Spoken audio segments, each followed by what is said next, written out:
probably for the first 10 years after coming out, nearly every phone call with my mother resulted in her crying. And the sort of constant refrain of sort of like, why would you do this to me?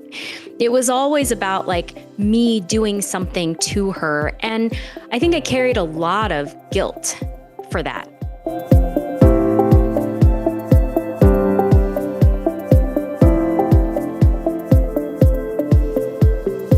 Welcome back to Matt and Lucy Mind the Gap. This is another installment of our special series, Pride and Healing Hearts, where we shine a light on stories from the LGBTQIA plus community. I'm Matt, pronouns she, her, and I'm thrilled to explore the powerful themes of love, identity, and resilience with all of you today. And I'm Lucy, pronouns she, her. In this series, we've been diving into the journeys of individuals in the queer community, people who have faced the challenges of coming out, navigating family dynamics, and finding healing through their truth. It's been such an inspiring exploration, and today's episode is no different. We're beyond excited to welcome very special guest, April Hennessey.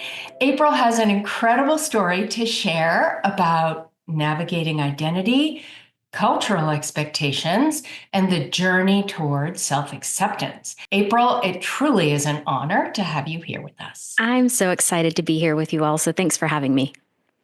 So, April, we know that coming out is such a deeply personal experience, but it's also shaped by the family and cultural context that we grow up in, right? So can you share a bit about your own coming out journey and how your upbringing kind of influenced that process? Sure. Yeah. So I was raised in a home where I had several sort of big barriers to coming out. I think I was raised in a home that was a military household. So my dad was a career military guy. I was raised in a home with a mother who was Korean. And so there was a big cultural barrier.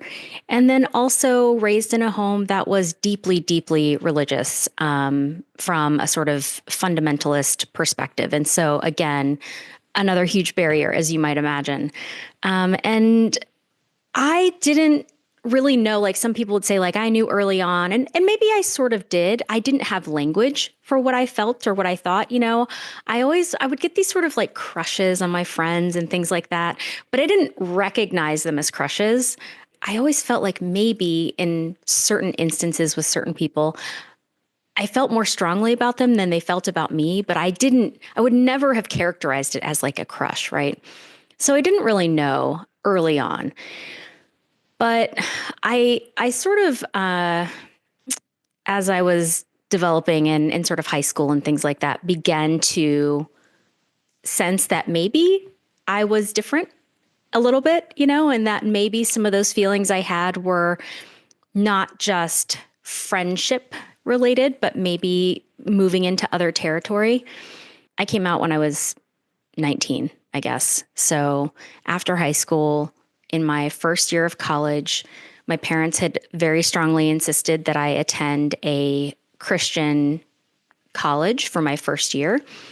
And the longer I was there, the more I began to recognize that it wasn't going to be a place for me long term. And part of that was because I had begun to truly recognize my sexuality, and that I was gay. And so I knew that I wasn't going to be able to stay there for long. And it started the process for me of coming out and moving into this space where I would begin to explore what it looked like to live as a gay person in the early 2000s or in the late 90s. So yeah, that was kind of like the beginning of my story. Thank you for sharing that.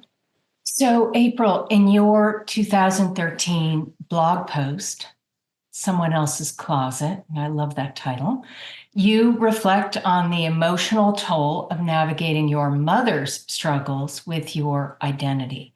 How did managing that family dynamic or those dynamics shape your understanding of love, acceptance, and self-worth?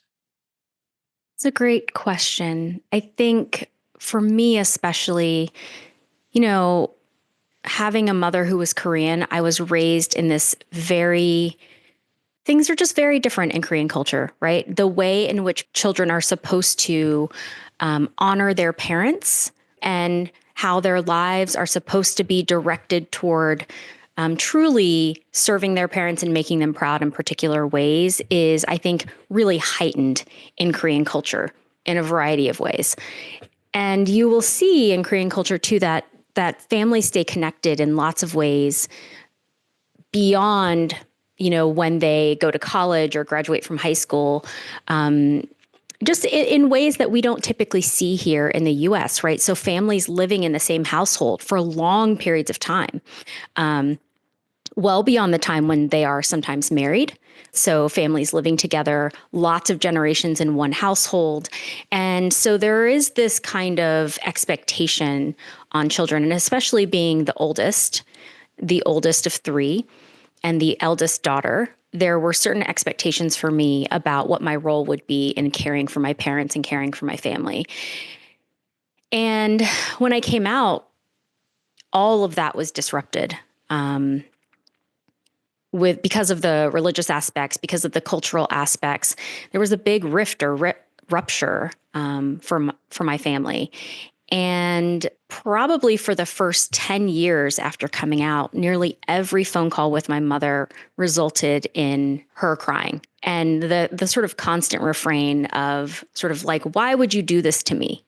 It was always about like me doing something to her. And I think I carried a lot of guilt for that, because nobody wants to feel like they're harming their parents or people they love in any way. And I wanted to be able to fulfill my responsibility as the eldest daughter.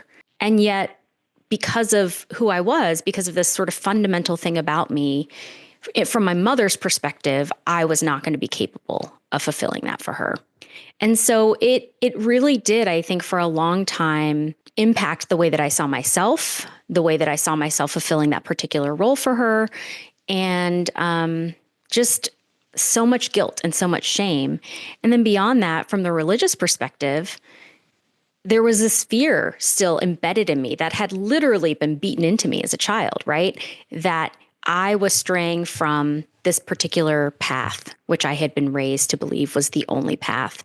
And I kid you not, I probably lived in fear of getting struck by lightning until like I was 30 years old or something, right? So it seems like such a silly thing. Like, of course, you're not going to be struck by lightning just for being gay. But that was the kind of messaging that I'd received as a child. And so some part of me still held on to that and believed that. So lots of things that I had to unpack and untangle. Well, it's definitely a theme. I think that we've heard, among our guests, right, Lucy, but also that I've just heard from so many people. And I've met you, April. We've worked together, so I know you a little bit. And my sense of you is that you're responsible, that you care about people, and that you'd rather stab yourself with a fork than disappoint someone. Yes. Right? So that whole early adulthood where your whole experience is, to be who I am means that I'm disappointing the people I love. Mm-hmm. I'm disappointing God. Yep. It just sounds hard. Yeah. Thank you for sharing that. Yeah. Going back to that blog post in someone else's closet, you also shared how the Supreme Court's 2013 decision to strike down DOMA was a pivotal moment in your life as a queer person. And since then, there have been, significant milestones like marriage and equality in 2015 and the Respect for Marriage Act, but also this rise in legislation that's targeting trans and LGBTQIA plus rights. So I'm wondering, like, for someone today who might feel unable to come out, especially as trans, like, how do you see your experience resonating with their struggles? And what message would you share with them about finding hope or navigating this moment? So coming out in the 90s was still quite a scary thing. We weren't far from, all of the AIDS crisis. We have Matthew Shepard. We have all of these other things that we're sort of still thinking about and grappling with into the 2000s. And I was with my partner for well over a decade at that point. In 2013, we had a kid together. And the number of hoops that we'd had to jump through in order to protect ourselves, right? So if one of us were to be sick or to pass away or to be in the hospital so that we could have access to that person, there's so many more things that we had to put in place than your sort of everyday heterosexual married couple had to put in place. For our son, we had to go through second parent adoption so that my partner could actually have parental rights to him. And it's a sort of demoralizing thing to have to experience because you have to have home visits. You have to fill out these papers. Like I had to fill out this questionnaire about like what my discipline practices would be and how I would enact these sorts of things and who would, and you know, they're just things that like people don't have to do or don't have to think about if they aren't, you know, LGBTQ plus, or they've had a child in a more sort of traditional way. And so that sort of legalizing of our union and our ability to have rights and not have to argue for healthcare, like this person is my partner, my life partner, no, not my business partner, you know, like to not have to jump through those hoops in that way was such a relief. And it felt like for once, you know, it was a step towards legitimizing what we already knew was legitimate, but not always from the world's perspective had already been legitimized, right? So, you know, I think it's so interesting because we see these moments where progress fluctuates, moves forward, it moves backwards, it moves forwards, it moves backwards. And we've been in this push and pull for such a long time. But the thing that if I take a sort of step back and look historically, we have made progress, right? Like we have moved the needle on equity and sort of finding justice for these things. And you can't take it all away. You can't move it all back, right? You can't begin to strip rights away from everyone and like roll the clock back. We don't have, you know, like a time machine. It's not possible. Even in places like Korea, just last year, passed legislation that same-sex couples in Korea now had access to health benefits. The world is moving forward. Whether or not things in the US at this moment are sort of trailing backwards again. And so a couple of things. One, for those individuals out there who still or now have new fear again about coming out, there are always safe places to be found. There always have been forever and ever and ever. So find those places that are safe. Find those people who are going to protect you, who are going to stand up for your rights, who are going to advocate for you, and who can just be soft places to land, right? Because I had those people as a 20-something-year-old with no communication or support from my parents, trying to figure out how to be a person, right? And how to go to college and how to pay my rent and how to get health insurance. And on top of all of those things, like just trying to figure out like, how do I make peace with who I am when other people are telling me that I'm something wrong? So finding the places that are soft places and that are safe places, I think is a great start, because those are the places where you begin to build up that self-worth and the courage to sort of speak up and say, this is who I am, this is what I believe in, this is what I'm here for, and to lean into that. And I think that we find hope in those places too. If I look at the world and I just sort of look at everything on fire, it's easy to feel despair. You know, it's impossible not to feel despair.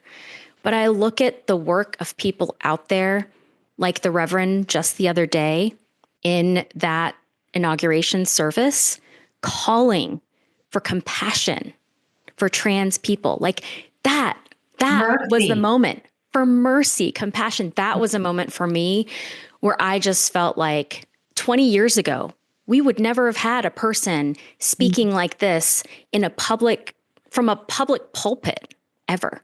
That's progress. That gives me hope. That reminds me that we're moving forward still, even when it looks like we're moving backward. So look for those moments of hope and the people where you can sort of be in that hope with. Very well said. Speaking of advice for others. We'd love to hear if there was a specific turning point in your journey, whether it was family reconciliation or societal shifts or personal growth, where you felt like there was a change in how you saw yourself and your relationships. And can you share a moment like that? I think these things are so gradual sometimes we don't recognize they're happening. I mean, I had a turning point with my mom, for instance, when I was pregnant, and I just said, you have to get on board. If you want access to this child, you have to accept us as we are, all of us. You can't pick and choose. I'm not going to bring this baby to you and leave my partner at home and sort of say like, okay, you can have access to us, but not this whole thing, because eventually it says to my child that there's something wrong with us, that we can't all be together in this space. So, that was a turning point for me to finally sort of hold my ground with my family and say, you accept all of us or you get none of us. And that's the line for me. And I think it gave me courage, because if you can do it in those relationships that are most fraught or most important to you, it becomes easier and easier to do it in the spaces around you. I think one of the things for me was that I just got tired. The blog post, Someone Else's Closet, came from the fact that like, even when I had come out, it was never enough. You're always coming out of someone else's closet or out of someone else's expectations, right? And so the LGBTQ plus person like never comes out a single time. We come out every day, over and over and over, in every interaction where someone says, what does your husband do? Because I don't look sort of stereotypically lesbian or whatever it is I'm supposed to look like, right? So the number of times someone have asked me, or the number of times people ask me about my husband rather than like my spouse, I couldn't even count them. I just got tired. It was just this exhaustion.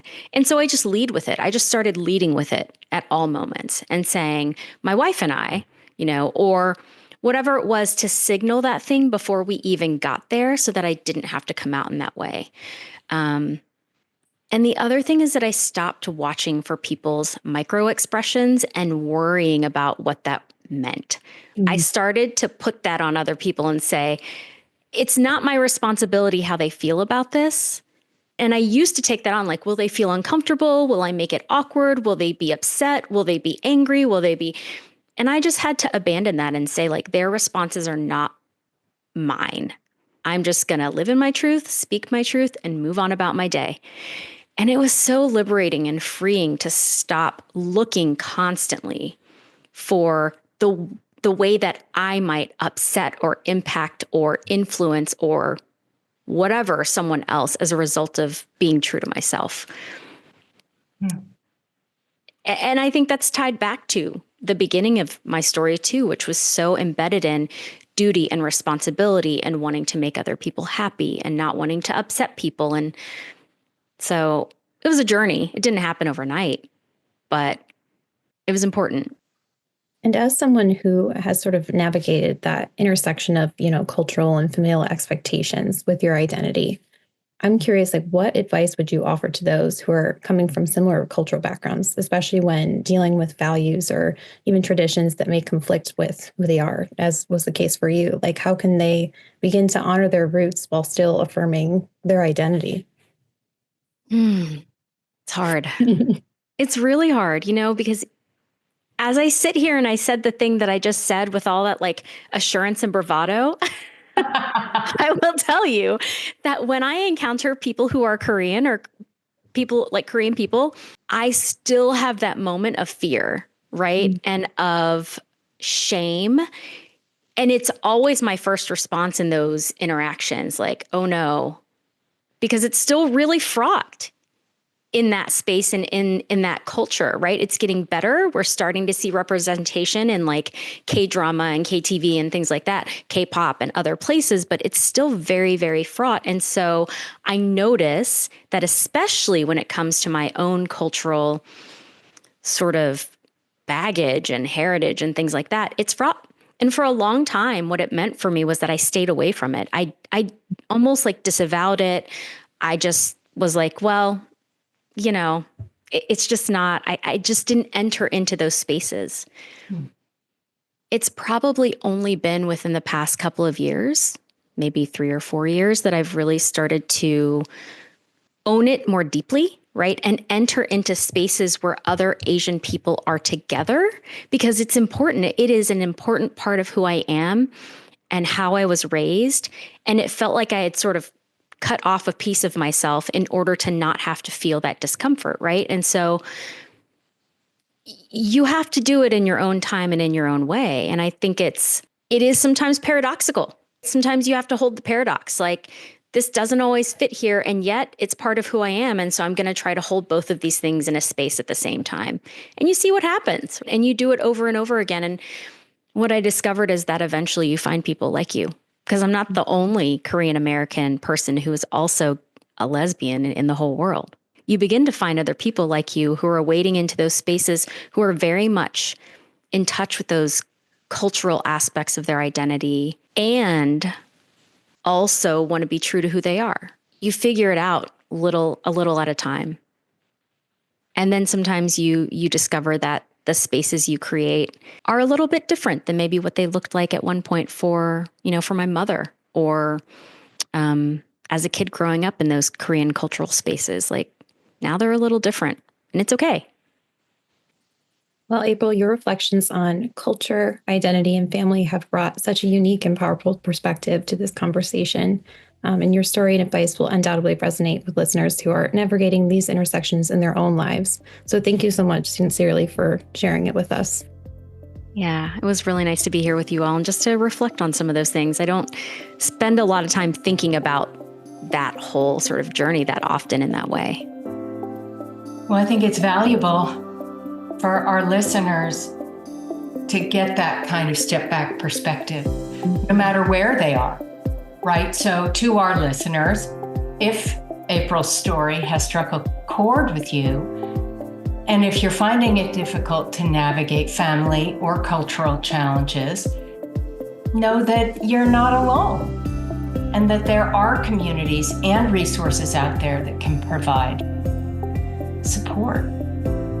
For anyone who is looking for resources or support, please don't hesitate to explore spaces that affirm and celebrate your journey. And find us, Matt and Lucy Mind the Gap, on Leadify, Spotify, and YouTube channels, as well as other social media platforms. So thanks again, April, for joining us today and sharing your story with such openness and such courage, which is, of course, we know it's a hallmark of you. Beautiful thing. And to our listeners, until next time, continue celebrating your truth, supporting one another, and minding the gap.